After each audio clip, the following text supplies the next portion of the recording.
চলে গেছে মক্কায়। প্রতিমন্ত্রী হুমায়ুন কবির তিনি ইতিমধ্যেই আজকে মক্কায় পৌঁছে গেছেন। এর ফাঁকে কি করবেন বুঝতেই পারছেন, যেহেতু সৌদি আরবে গেছে ইতিমধ্যেই কমপ্লিট। এখন কি করবে?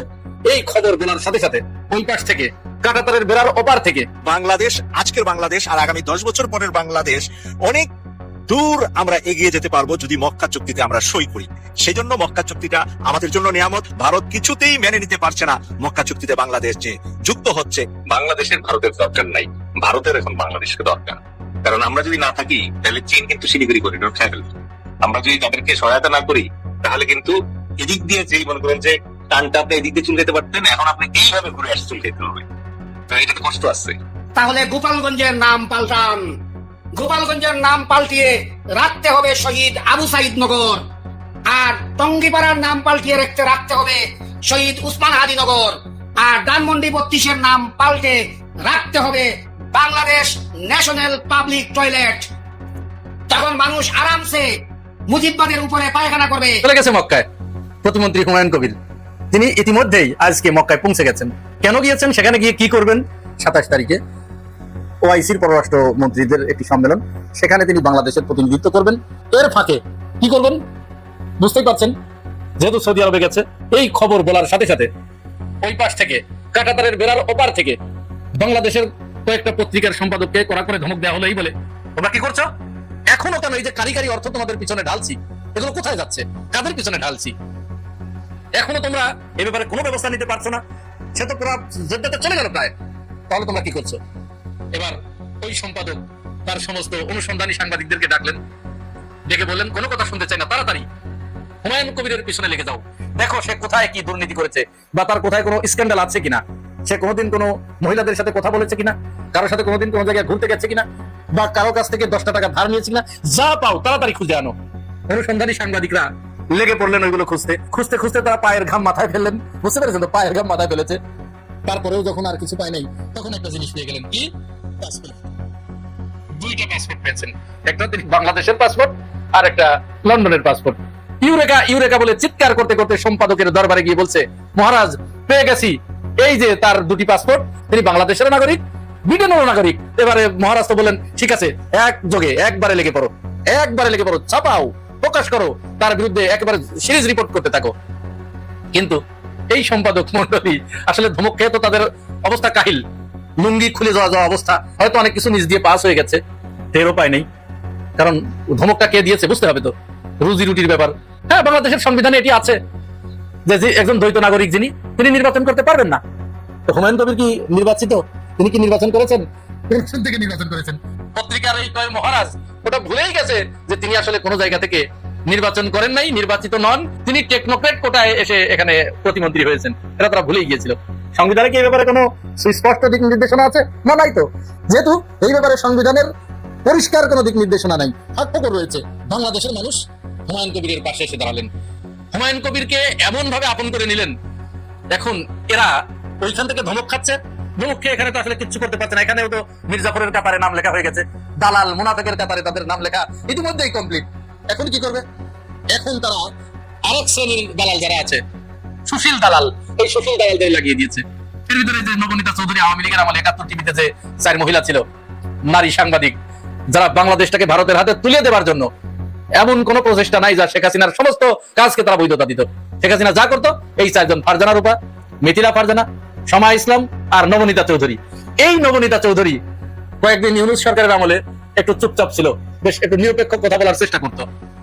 এখন বিএনপি ক্ষমতায় আসার পরেই যেই ওপার থেকে শেখ হাসিনা বলে যে ডিসেম্বরে আমি আসছি, সে তো একেবারে আবার তার সেই আগের জায়গায় ফিরে গেছে। সে এখন যুক্তি দেখানো শুরু করেছে যে বাংলাদেশ পাকিস্তানের পক্ষ নিয়ে ভারতকে শত্রু বানিয়ে কি অর্জন করতে যাচ্ছে।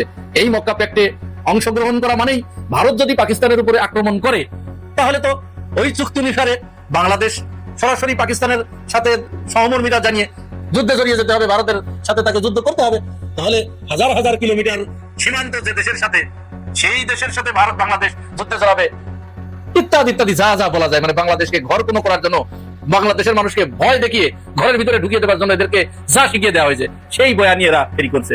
এটা আবার তারা কোথায় পেয়েছে? আওয়ামী লীগের এই গান্ডুগুলো কোথায় পেয়েছে? কলকাতার আরেকজন আছে মনোজ দাস। মনোজ দাস তো আজকে সরাসরি বাংলাদেশের উপরে হুমকি দিয়ে বসেছে।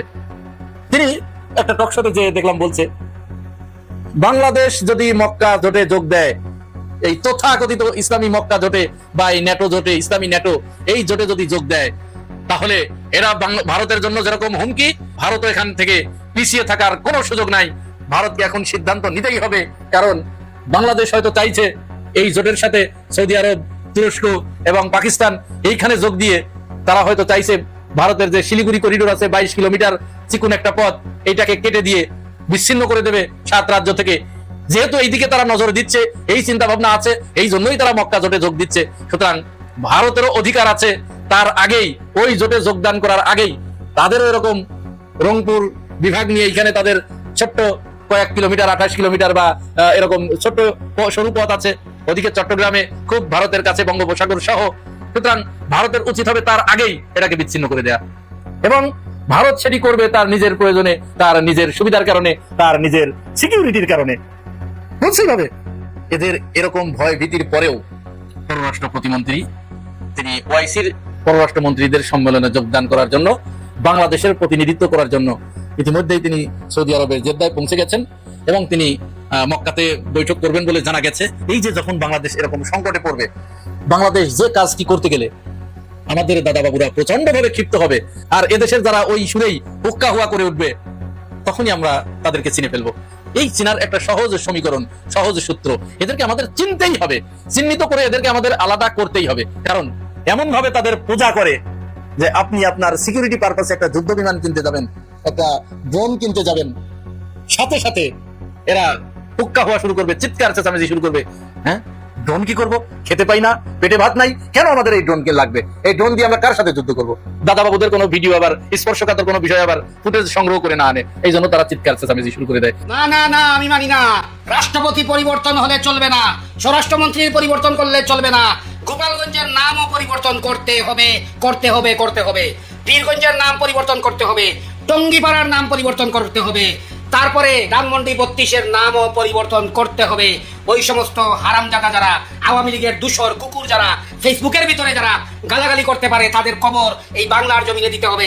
জনাব তারেক রহমান সাহেবকে বলি, আপনার টেক ব্যাক বাংলাদেশ যদি প্রতিষ্ঠিত করতে চান, আপনার 21 দফা কর্মসূচি যদি বাস্তবায়ন করতে চান, শহীদ জিয়ার 19 দফা কর্মসূচি যদি বাস্তবায়ন করতে চান, এবং দেশ নেত্রী, মানবতার মা, ডেমোক্রেসি, মাদার অফ ডেমোক্রেসি, আবশ্যিক নেত্রী খালেদা জিয়ার যদি আত্মার শান্তি চান, তাহলে গোপালগঞ্জের নাম পাল্টান। গোপালগঞ্জের নাম পাল্টিয়ে রাখতে হবে শহীদ আবু সাইদ নগর, আর টঙ্গিপাড়ার নাম পাল্টিয়ে রাখতে হবে শহীদ উসমান হাদি নগর, আর ধানমন্ডি 32-এর নাম পাল্টে রাখতে হবে বাংলাদেশ ন্যাশনাল পাবলিক টয়লেট। তখন মানুষ আরামসে মুজিববাদের উপরে পায়খানা করবে, বাংলার মানুষ আরামে আয়েসে লাল বাহিনী, মুজিব বাহিনী, বাকশালের মাথার উপরে যখন পায়খানা পেশাব করবে, তখন মুজিববাদ জিন্দা হবে। এবং তারেক রহমানের সেই টেক ব্যাক বাংলাদেশ এবং আই হ্যাভ এ প্ল্যান তখন প্রতিষ্ঠিত হবে। শহীদ জিয়ার আত্মা শান্তি পাবে, দেশনেত্রী বেগম খালেদা জিয়ার আত্মা শান্তি পাবে। যারা আরাফাত রহমান কুকুকে হত্যা করেছে, সেই বিচার যদি বাংলার জমিনে করা হয়, বাংলার জমিনে যদি 111-এর বিচার করা হয়, যেই 111 আপনার মেরুদণ্ড ভেঙে দিয়েছিল, যেই 111 আপনার ভাইকে আপনার কলিজা থেকে সরিয়ে দিয়েছিল, যেই 111 আপনার মমতাময়ী মা দেশ নেত্রী খালেদা জিয়া, আমার নেত্রী, 4 দলীয় ঐক্যজোটের নেত্রী, গণতন্ত্রের নেত্রী, গণতন্ত্রের মানুষ কন্যা, জননেত্রী, দেশমাতা, দেশ নেত্রী খালেদা জিয়ার এই বিচার বাংলাদেশে করতে হবে, করতে হবে। খালেদা জিয়ার উপরে যে অত্যাচার, নির্যাতন, জুলুম হয়েছে 111-এর সময় থেকে, গত ফেসিস সেই খুনি হাসিনার সময় থেকে নিয়ে, সেই বিচার যদি তারেক রহমান সাহেব করতে পারেন, তাহলে সত্যিকারের গণতন্ত্র বাংলাদেশে রূপ ধারণ করবে এবং জুলাই গণ অভ্যুত্থান সার্থক সাফল্যমণ্ডিত হবে।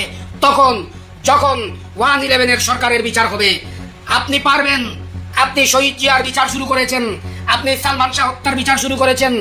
আপনার কাছে আমার দাবি, এই শেখ মুজিবের মৃত্যু দিবস আর শহীদ এই দেশনেত্রী বেগম খালেদা জিয়ার, মরহুম খালেদা জিয়ার জন্ম দিবসে আপনাকে প্রতিজ্ঞা করতে হবে, এই প্রতিজ্ঞা করতে হবে, দেশনেত্রীকে যেভাবে তিলে তিলে হাসিনা মেরে ফেলেছে, বিদেশ যেতে দেয় নাই, আপনি শুধু কান্না করেছেন, আমরা ফেসবুকে দেখেছি, আমরা সোশ্যাল মিডিয়ায় দেখেছি।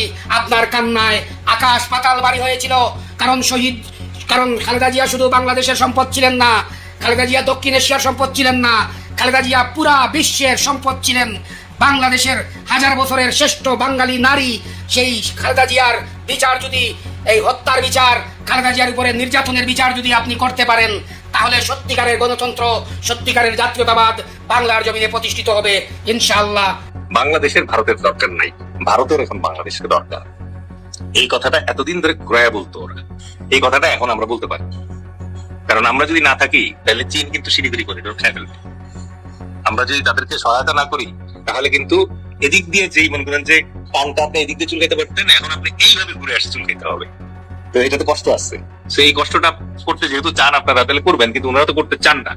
কয়েকদিন আগে আপনি দেখবেন যে পিনাকি বন্দ্যোপাধ্যায় একটা ভিডিও করছে যে কারেন্ট নেওয়ার জন্য বাংলাদেশের ভেতর দিয়ে কারেন্টের লাইন, হ্যাঁ ভট্টাচার্য, সরি। তো উনি মনে করেন যে একটা ভিডিও করেছেন, আমি দেখলাম যে ওখানে ইলেকট্রিসিটি নেওয়ার জন্য ভারতের এক পাশ থেকে আরেক পাশ আমাদের বাংলাদেশের পার্বতীপুর হয়ে নেওয়া লাগতেছে, মানে ইলেকট্রিক ট্রানজিট। এখন তাহলে আমার কথা হচ্ছে বাংলাদেশ, মানে আমি একজন রাজনীতিবিদ হিসেবে এবং একজন ধরেন বুদ্ধিমান অথবা ধরেন স্বাভাবিক বুদ্ধিসম্পন্ন মানুষ হিসেবে বিলিভ করি, ভারতের সাথে তো আমার যুদ্ধ করার দরকার নাই। আমার দেশের সরকারের ভারতের সাথে যুদ্ধ করার কোনো ইচ্ছা নেই। ভারত আস্তে আস্তে শিক্ষিত এবং সভ্য হইতে শুরু করছে। আপনি ভারতের সীমানার ভেতরে বসে 1 পাইন্ট, 1 পেগ, 1 লিটার অথবা 1 বালতি গোমূত্র খাবেন কি খাবেন না, এটা আপনার পছন্দ, আমরা তো আপনাকে এটা জিজ্ঞেস করি না। কিন্তু যখনই আপনি বাংলাদেশের সাথে সম্পর্কের কথা বলবেন, তখন আপনাকে মর্যাদা এবং সমতার ভিত্তিতে কথা বলতে হবে, কারণ বাংলাদেশ একটা স্বাধীন সার্বভৌম রাষ্ট্র। এখন বাংলাদেশের প্রধানমন্ত্রী প্রথমে মালয়েশিয়া গিয়েছেন, কারণ মালয়েশিয়ায় আমাদের বিপুল সংখ্যক প্রবাসী রেমিটেন্স যোদ্ধা থাকে। তারপরে চায়নায় গিয়েছেন, চায়নাতে আমাদের স্বার্থ আছে, বিনিয়োগ আছে। ভারতে যাওয়া ওনার জন্য এত জরুরি কেন হবে? ভারতের সাথে তো আমাদের মানে নুরুল হক নুরু বলেছেন যে মন্ত্রী যে আমাদের প্রতিবেশী দেশ, আমরা অস্বীকার করতে পারবো না, কাজেই এটা যেতেই হবে। আরো অনেকে বলতেছেন, ঢাকা বিশ্ববিদ্যালয়ের ডাক্তার ইমতিয়াজ তিনিও বলেছেন যে যাওয়া উচিত, এবং স্বাধীনতার পর থেকে পর্যন্ত কেউ কিন্তু মানে সফর ক্যান্সেল করে নাই। দীনেশ ত্রিবেদী বলেছেন যে নরেন্দ্র মোদী আমাকে বলেছেন যে 2 প্রধানমন্ত্রী একসঙ্গে বসলে সকল সমস্যার সমাধান হবে। তাহলে এরকম একটা সুযোগ তারেক রহমান কেন হাতছাড়া করলেন? না, আই ফুললি এগ্রি। ইভেন আমরা আমাদের জনতার দলের পক্ষ থেকেও বলতেছি, ভারতের সাথে তো আমার সম্পর্ক ছেদের কোনো প্রয়োজন নাই, কারণ ভারতের যে আপামর সাধারণ জনগণ তারা আমাদের বন্ধু। ভারত রাষ্ট্রের সাথে আমাদের কোনো শত্রুতা নাই। আমাদের শত্রুতা, আমাদের প্রতিবাদ, আমাদের আপত্তি হচ্ছে ভারতের বাংলাদেশ বিরোধী যে প্রোপাগান্ডা, ভারতের বাংলাদেশ বিরোধী যে হেজিমনি, যেটা আমি আপনার সাথে আজকের আলোচনার শুরুতেই এক্সপ্লেন করলাম, ওগুলো নিয়ে আমাদের আপত্তি। এবার আমি আসি যে আমরা যদি ভারতের সাথে আমাদের সম্পর্কগুলো ঠিক করতে চাই, তাহলে তারেক রহমানের ভারত ভিজিট একটা যৌক্তিক আউটকাম এবং প্রত্যাশিত। কিন্তু আমরা জনতা দলের